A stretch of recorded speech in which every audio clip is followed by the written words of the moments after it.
or rooms are perishable. If you haven't sold them on that day, you'll never ever sell it again. But if they don't understand their own vision and values of why they are and what they are for the guest, then they're not be able to portray that to the staff, and the staff won't be able to then deliver that to the guest. In hotels, we're very good at doing the welcoming, but we're not so very good at doing the goodbye. I say just do it. I think nearly everyone's good at book inside them somewhere, just get it down on paper.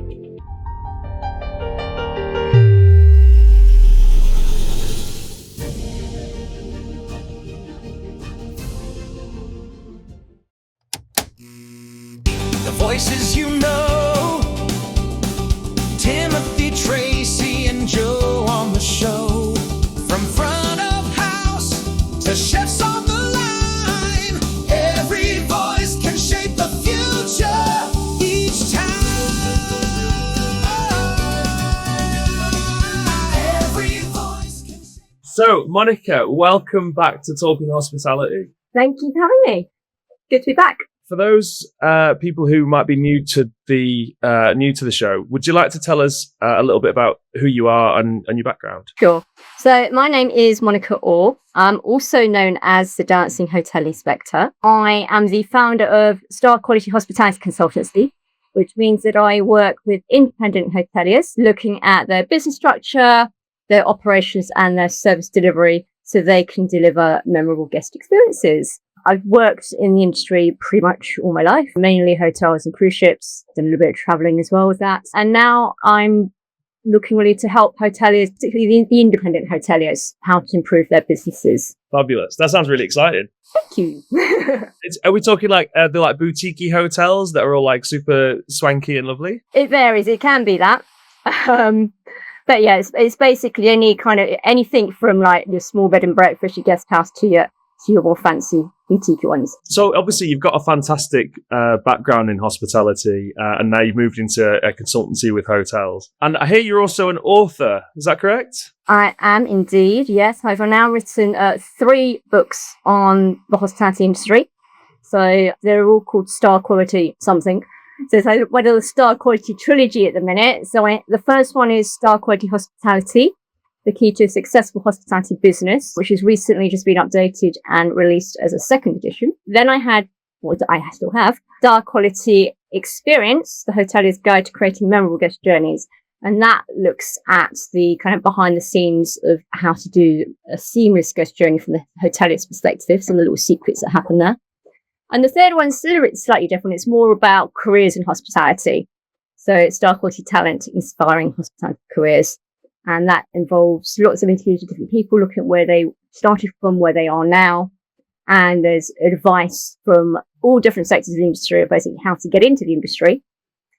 And then some top tips on what I call hospitality skills. If you want to work in the hospitality industry, the sorts of things that you need to build to look more at attitude and behaviour rather than the technical skills. It's not a crowded market, hospitality literature, is it? There's a handful of great books that I love, but looking forward to reading yours actually now. But there's not a huge number of people in the space, are there? No, not compared to other kind of genres out there. But one of the reasons that I kind of wanted to write the books was because it's particularly for the independent hotelier is, these days there are so many hotel companies out there which have numerous brands. So, for example, if you think about Marriott, I think I've lost count. I think it's over 30 brands or something like that. Hilton's got over 24. IHG's got over 19 brands. It's crazy. And I was looking at earlier, actually, apparently worldwide, there's 1,200 different hotel brands out there now. So for the independent hotelier, is actually, there's positives and negatives to it, but everyone is kind of thinking, because it's quite difficult being an independent hotelier on your own at times, you can feel isolated. I'll just go and join a brand. But actually, it's the beauty of being an independent hotelier is that, you've got the freedom to do what you want to do, how you want to run your hotel. You've got all that flexibility. You can adapt very quickly to any changes in the market. So that's kind of why I wrote the book, to help them with some of the kind of mistakes that happen. Because again, with the independent hotelier, sometimes it's people who've never worked in the industry. They thought it would be quite nice to run a bed and breakfast. Or it's maybe someone who had a hotel in the family, it's been passed down to them, but they never really looked at how you actually run it, So really it's looking at advice, tips, guidance of what you need to know, how to avoid those common mistakes. So obviously with hotels, the key issues is we always want a full hotel. So occupancy is always going to be up there. But the difficulty we have with hotels is that our rooms are perishable. If you haven't sold them on that day, you'll never ever sell it again. It's making sure you get that sale in. Obviously, it's about making sure you get the amount of revenue that you need to be profitable. So there's lots of common mistakes that happen there. The most common one, I guess, is people pluck a figure out the other thing. Oh, let's charge this rate. Sounds about right. But they haven't actually worked out why they're charging that rate. And of course, the big one in the whole of hospitality is a good old staffing issue. How do you keep them within their staffing? How do you look after them? So it addresses a lot of those kind of concerns. So in terms of, let's say, boutique hoteliers, and obviously you've touched on a few of the things within your books, but what do you think is like the recurring biggest, most often issue that the hoteliers face, and have you got any advice that they can follow on that? I think, there's quite a few of them. Obviously, as I mentioned earlier, the biggest one is staffing, but it's not just that how to get the right staffing from the first place. I think a lot of it is because hotels, particularly the independent ones, haven't actually worked out who they are.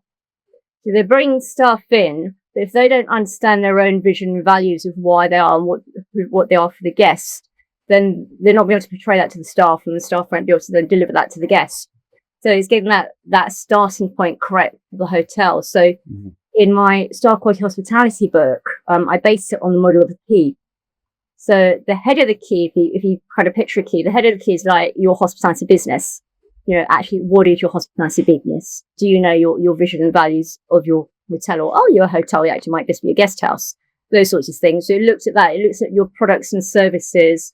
It looks at things like, well, okay, everyone has rooms, but, how have you designed your rooms? If you're thinking, are you having business guests? Are you having leisure guests? How can the same room work for two different types of guests? That sort of thing. And then from that, again, going back to the key, you have the barrel of the key, which is like the lifeline of your business. And you have the three prongs. And the three prongs are your suppliers, your staffing, and your guests. So a lot of focus goes on the guests. Yep, they're paying you, so absolutely. But not so much focus goes on the suppliers. And if you get your suppliers wrong, if you use the wrong supplier, you're going to get all your costings wrong, because why you're not making enough revenue. And then, of course, with the staffing, these days it is getting better, but how you look after your staff. Because at the end of the day, if you don't have any staff, you haven't got a hotel to run. So you look after your staff, you want to keep your staff. But in order to do that, you need to have the correct culture in your hotel. Then links back to your vision and values. There's something about, in fact, there's somebody on LinkedIn just this morning who was talking about aligning your vision to the people that you're recruiting, and I think they described it as putting a square peg, kind of trying to fit a square peg into a round hole. It's like if you don't even have your vision in the first place, how can you've got nothing to work back from, right? Exactly, yeah. There's no if there's no foundation. I guess hotels are probably better than other areas of hospitality, right? Like, I wonder, is there anything that you think that hotels could teach restaurants about hospitality? What's that strong suit that is, you notice it's consistent with hotels? Well, whenever you mention restaurants, the kind of biggest flaw that always comes to mind when we're looking at the customer journey is the checkbacks. So always checking, is everything okay with your meal, sort of thing. And a lot of the restaurants, some restaurants do, some restaurants don't, but a lot of restaurants that do it, don't do it till the meal's finished. And it's like, well, what's the point of doing when the meal's finished? You need to do it a lot earlier than that. So getting timings of those sorts of things. Also, in hotels, we're very good at doing the welcoming, but we're not so very good at doing the goodbye. So, whatever you start with, you need to keep that all the way through the whole of the journey. And every single touch point has to have the same kind of consistent level throughout.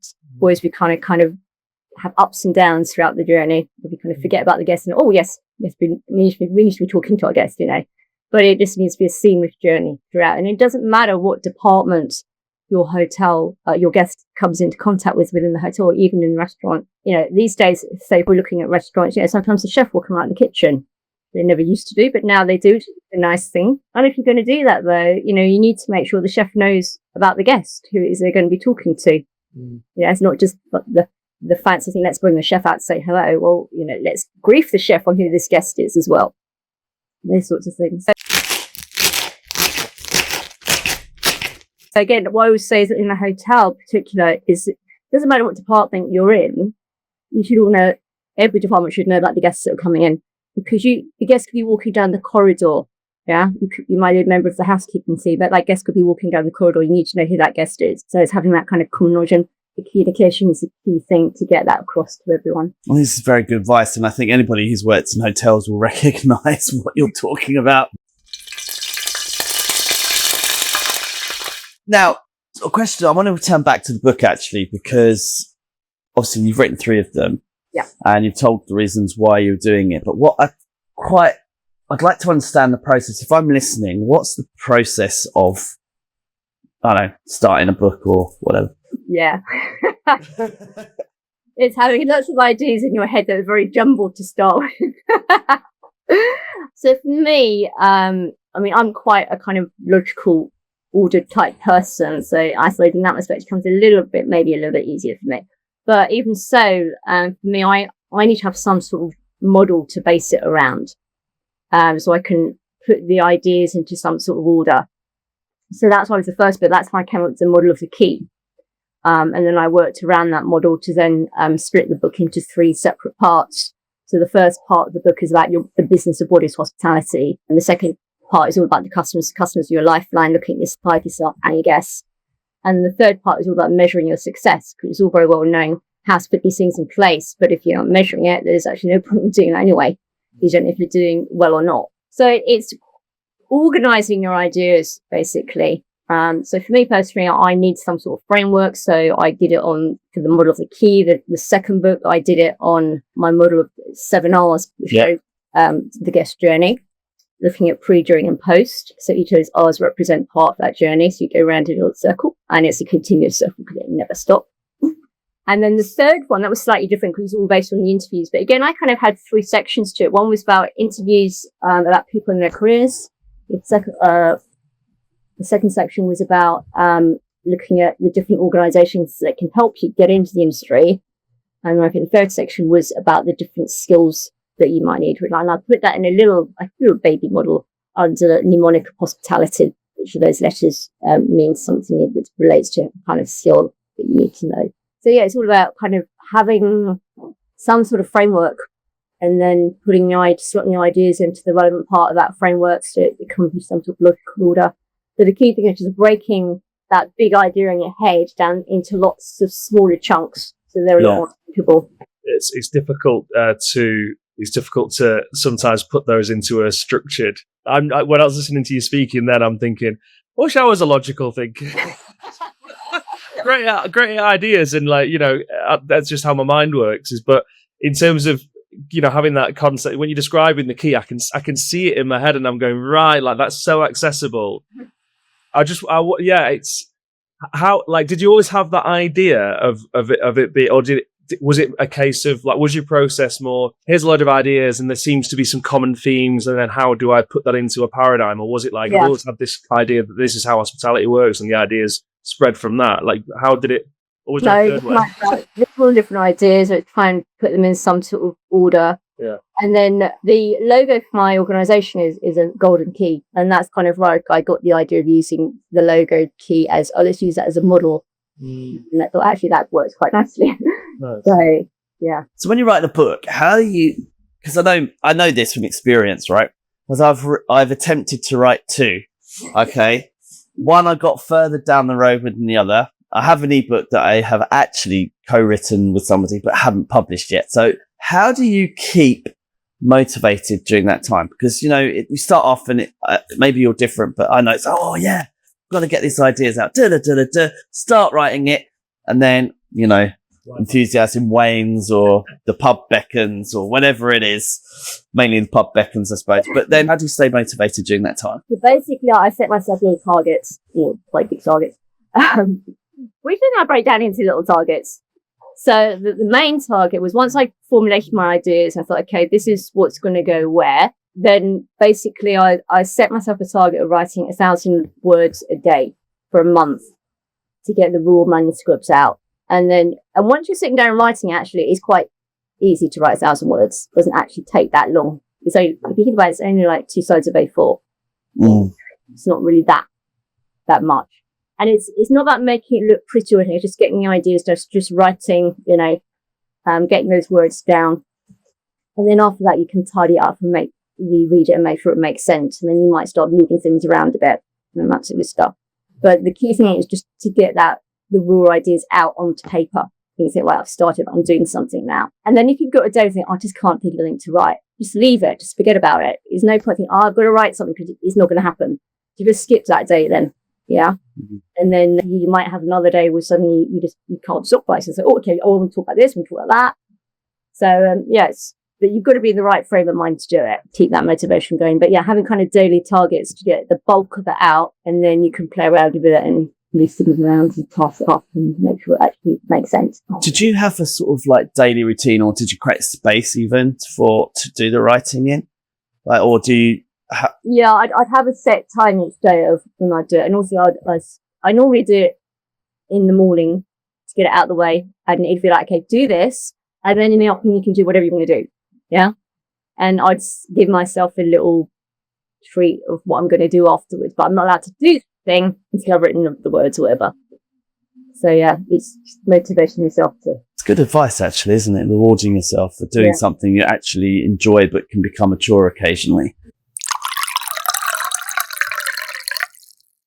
I feel like one of the things that can hold people back, I'm sure there are people listening who've got aspirations to write a book, and I'm sure there's probably more than even definitely include myself in this group, of struggling to sort of turn off the inner critic when maybe you've got an idea that's not quite fully formed. It's just in its sort of fledgling stage. It's a little bud that's just starting to get a bit of greenery on it. It hasn't fully grown yet. But trying to just give yourself permission to be creative and let ideas come. Have you got any advice for anybody who might struggle with that when trying to form ideas? I'd literally just write them all down. Doesn't matter, how obscure they might seem at the time.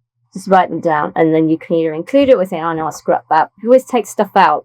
Once you've written it down, doesn't mean it's got to stay in there. So just getting all those ideas down, and then having a play with them. And it might be, have an idea, it might sound a bit obscure at the time, and then later on, as you get other ideas, actually, that works really well if I do it with this. Yeah, so you just allowing yourself to play with it. We've talked a lot about what your book can look like and the process around that. Have you got any other advice that you'd give to someone who is thinking about writing a book? Yeah, I mean, once the writing process is done, you also got to think about the publishing process. Although I'd actually think about the publishing process before you start your writing test. Because there's a lot involved in how you're going to do the publishing. So Tim, you mentioned, you're doing ebooks and things like that. But also, when it comes to doing your books, is how are you going to, one thing, putting in a Word document and typing it up, but then it's actually, well, how do you then edit it and actually put it in the correct format for it to be a book? What are you going to do if you want images in there and that sort of stuff? He's going to actually proofread it, he's going to edit it, etc., etc. So there's a lot more along the process before it actually gets published. So again, if you're so my book's on Amazon, for example, and you need to have ISBN numbers and all that sort of stuff as well, which you can buy. But for me, writing a book was the main thing for me. But when it came to things like doing book cover, I was stumped. It's I have ideas in my head of what I want it to look like, but I can't create those properly on in images like that. So that's when I needed my publisher to help me to do that. And they did all the graphics and everything. And I said, this is kind of what I want. I haven't really got an idea what it look like, but this is kind of sort of thing that I want. And they managed to come up with suggested images and things and how would you put together that book cover. So there's lots of other things you need to think about as well. And these is different ways you can publish. A lot of people self-publish. I'm guessing you will go down that route, Tim. Yeah. But again, looking at the pros and cons, do you want it to be an established publisher, the kind of Routledge, whatever, those publishers, or do you want to go with a hybrid publisher, or do you want to self-publish and all that sort of thing? So it is looking at that as well, and what are the kind of pros and cons in, and that sort of thing. And it also depends, I guess, how quick you want to get that information out. So for me, like, I'll test science news very quickly. And I've worked on a couple of books before, not fully on my own, but like with other people, where I like wrote a couple of chapters in their books and that sort of stuff. And they were going like with the old traditional publishing houses, if you like. And then maybe 2 years later, the book was published. Like, oh, I forgot what I wrote. I mean, so sometimes, traditional publishing, it will take a long time to actually get the book published. Sure. It's months, isn't it? That's why I went down a different route. So I actually went down the hybrid publishing route. You can write the main manuscript, and the publisher helps you do everything else, format and put it into a book and get it on Amazon, etc. And all that sort of stuff. So there's that side of things to be looking at as well. So think about the publishing route, link your targets with some rewards, and just write. Yeah, get those ideas down. Yeah. Anything else? Completely. I'd say just do it. I mean, I think nearly everyone's got a book inside them somewhere, just get it down on paper. And on that note, I think we shall wrap it up. Wonderful advice there from Monica once again. Thank you so much for today.